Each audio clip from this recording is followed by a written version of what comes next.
The fallen king's revenge. The palace, once a place of power for Adewale, was now ruled by Olumide. The Abobaku had become king, and the king had become a prisoner. The people had embraced their new ruler, admiring how he had outwitted the old king. But deep within the dungeons, Adewale burned with rage. Every night, he sat in his cell, plotting. I was born to rule. I am the true king. That traitor sits on my throne, but not for long. He muttered to himself. Though stripped of power, Adewale still had loyal allies, guides, and chiefs who had benefited from his rule.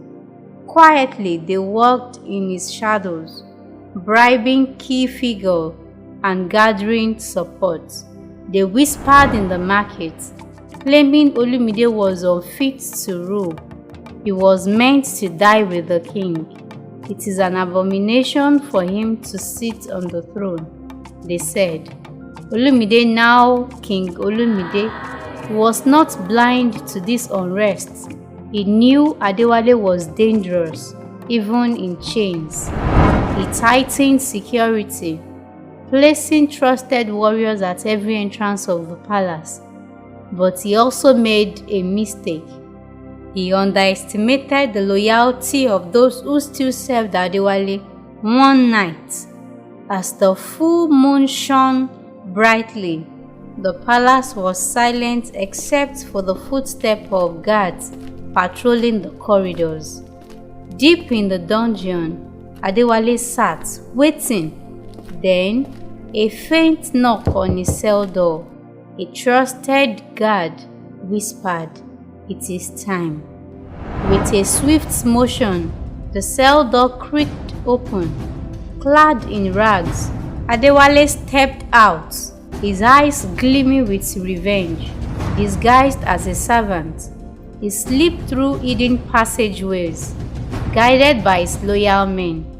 By the time the palace realized he was missing, it was too late.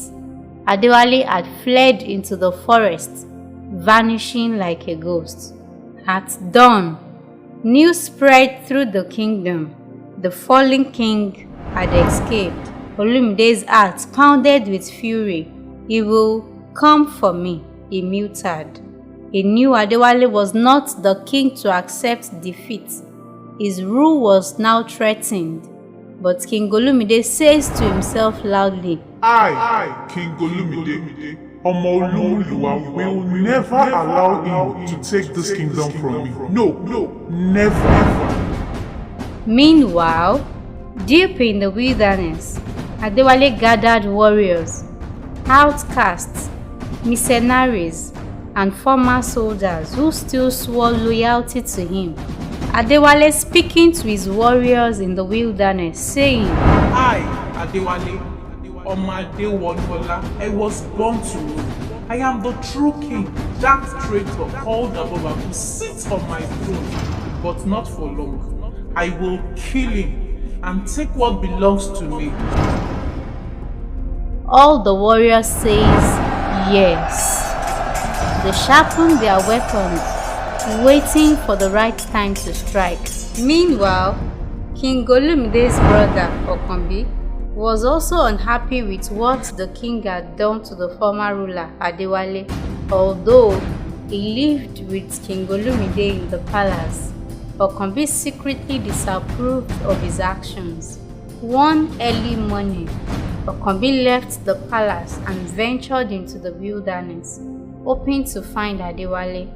When he finally found him, Okambi revealed all the necessary information about King Olumide and the palace to Adewale without any hesitation or reservation. One evening, a messenger arrived at the palace, trembling. "My king, Adewale has raised an army. He is coming back for his throne." Olumide's grip tightened around his staff. He had taken the throne by outwitting the king, but could he keep it by force?